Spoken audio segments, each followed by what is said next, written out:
আল্লাহ পাকের নবী নবী মুস্তাফা মুহাম্মদ রাসূলুল্লাহ সাল্লাল্লাহু তাআলা আলাইহি ওয়াসাল্লাম দুনিয়ার বুকে আপনি আমি যেমন হাতকে দেখি, নিজের হাতের তালুকে দেখি, যতটা কাছে দুনিয়ার যত কিছু আছে আপনার আমার নবী ওই যাবতীয় যত কিছু হাতের তালুর নাই দেখে। জোরে বলি সুবহানাল্লাহ।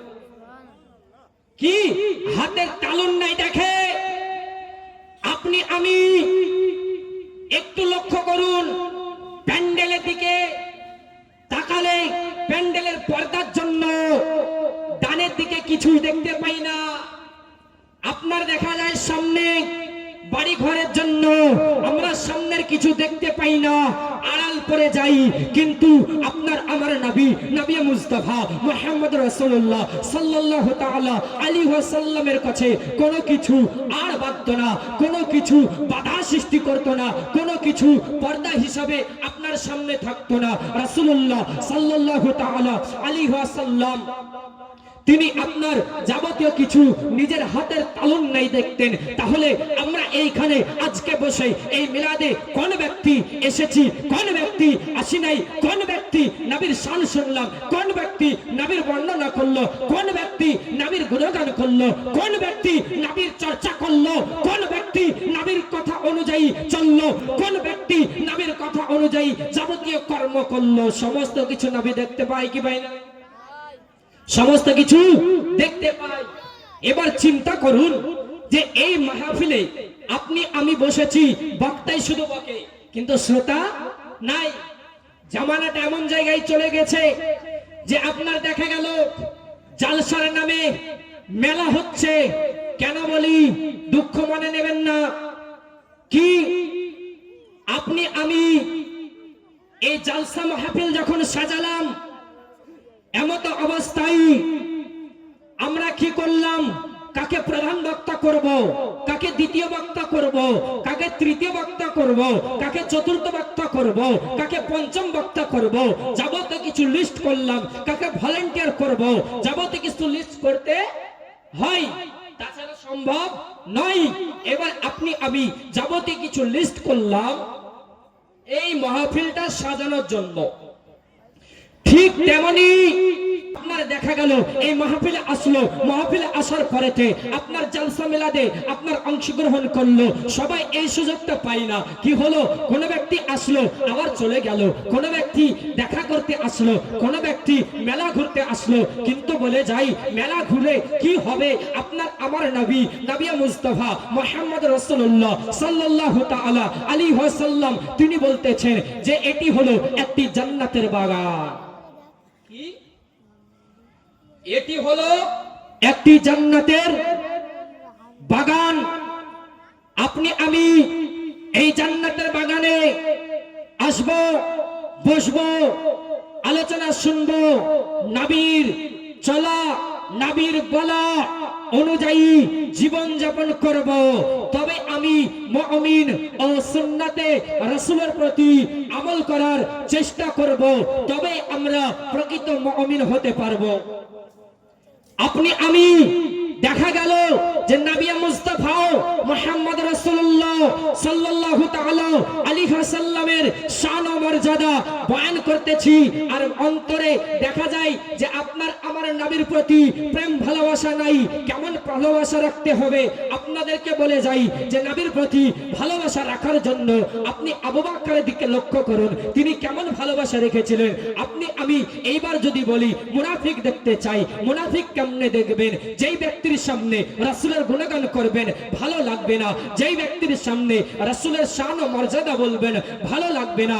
আপনাকে বলে যাই, তাহলে বলে যাই যে ওই ব্যক্তির যে ব্যক্তির ভালো লাগলো না, ওই ব্যক্তিকে দেখলেই মুনাফিক দেখা হয়ে যায়। আপনি আমি রাসূলের শান ও মর্যাদা বর্ণনা করছি, শুনছি, মানছি না। কি করে হবে মুসলমান? আপনি আমি যদি নবীর চলা অনুযায়ী চলতাম তাহলে দেখতাম যখন খাবার খেতাম তখন কি করতাম, নবীর বলা অনুযায়ী খাবারটা ভক্ষণ করতাম। এবার আপনি আমি যখন খাবারটা ভক্ষণ করছি অবস্থায় এটা মাথায় রাখতে হবে, নবী আমার বলেছে যে খাবার ভক্ষণ করার জন্য সর্বপ্রথমে বিসমিল্লাহি ওয়া আলা বারাকাতিল্লাহি বলে খাবারটা ভক্ষণ করে নিলাম। তখন এটা মাথায় রাখবেন যে খাবার ভক্ষণ করলাম, ওই খাবারে আপনার কোনো শয়তানের চর্চা থাকতে পারে, চর্চা থাকতে পারে না। আপনি আমি পানি পান করলাম, বিসমিল্লাহির রহমানির রহিম বলে পানি পান করলাম, তাহলে এটা মাথায় রাখবেন ওই পানিতে শয়তানের কোনো চর্চা থাকতে পারে না। আপনি আমি কি করলাম, মাঠে ঘাট থেকে আসলাম, আসার পরেতে আপনার ভাত দে বলে ভাতটাকে খেতে আরম্ভ করলাম। এমতো অবস্থায় দেখা গেল যে ভাত খাওয়ার সময় বিসমিল্লাহ বলার প্রয়োজন মনে করলাম না। কি করলাম, যে আমাকে ক্ষুধা লেগেছে, খেতে হবে, খিদা নিবারণ করতে হবে, এই ভেবে কি করলাম, খাবারটাকে ভক্ষণ করলাম। কিন্তু এটা মাথায় রাখলাম না, যদি বিসমিল্লাহ না বললাম খাবারটা কে খেলো, খাবারটা শয়তান শরীক হয়ে গেল। একটু চিন্তা করলে দেখবেন যে অনেকের হয় খাবার আপনার খেতে খেতে এটা মাথায় মিডল টাইমে মনে আসে যে আমি খাবার খেয়েছি ঠিকই, কিন্তু বিসমিল্লাহ তো বলি নাই। এবার আপনাকে আমি বলে যাই, ওইখানে আপনি কি করবেন, ও যখনই মনে পড়লো তখন বলবেন বিসমিল্লাহি ওয়া আওয়ালুহু ওয়া আখিরুহু। এমনও তো হতে পারে আপনার খাবার ভক্ষণ করছি, ভক্ষণ করতে করতে দেখতে পেলাম যে খাবার আপনার খাওয়ার জন্য আপনি আমি রেডি হয়ে গেলাম। ওই খাবার খাওয়ার জন্য দেখা যায় যে ওই খাবারের মধ্যে হয়তোবা কোনো বিষ থাকতে পারে, হয়তোবা কোনো কিছু থাকতে পারে, আপনার এই খাবারের প্রতি সন্দেহ হতে পারে। এমতো অবস্থায় একটি দোয়া বলে যায়, ওই দোয়াটি আপনার আমল করবেন এবং আমল করার পরেতে ওই দোয়াটি পড়বেন। আপনার যদি বিষ থাকে যে আল্লাহর ইচ্ছাই নবীর দেওয়া কথায় কোনো কিছু হবে না।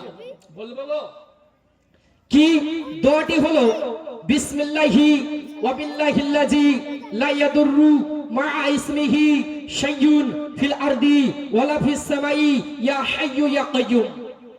এই দোয়াটি আমলে পরিণত করতে হবে এবং এটা মাথায় রাখতে হবে যে কোনো যদি বিষ বা কোনো কিছু যদি এই খাবারে থাকে, এই দোয়াটা আমলে আপনার পরিণত করার পরেতে যদি এই খাবারটা খাই তো আল্লাহর দেওয়া কথা অনুযায়ী নবী মুস্তাফা সাল্লাল্লাহু তাআলা আলাইহি ওয়াসাল্লামের মেসেজ অনুযায়ী এই খাবারের দ্বারাতে আপনার বিষ পর্যন্ত কোনো কাজে আসবে না। জোরে বলি সুবহানাল্লাহ।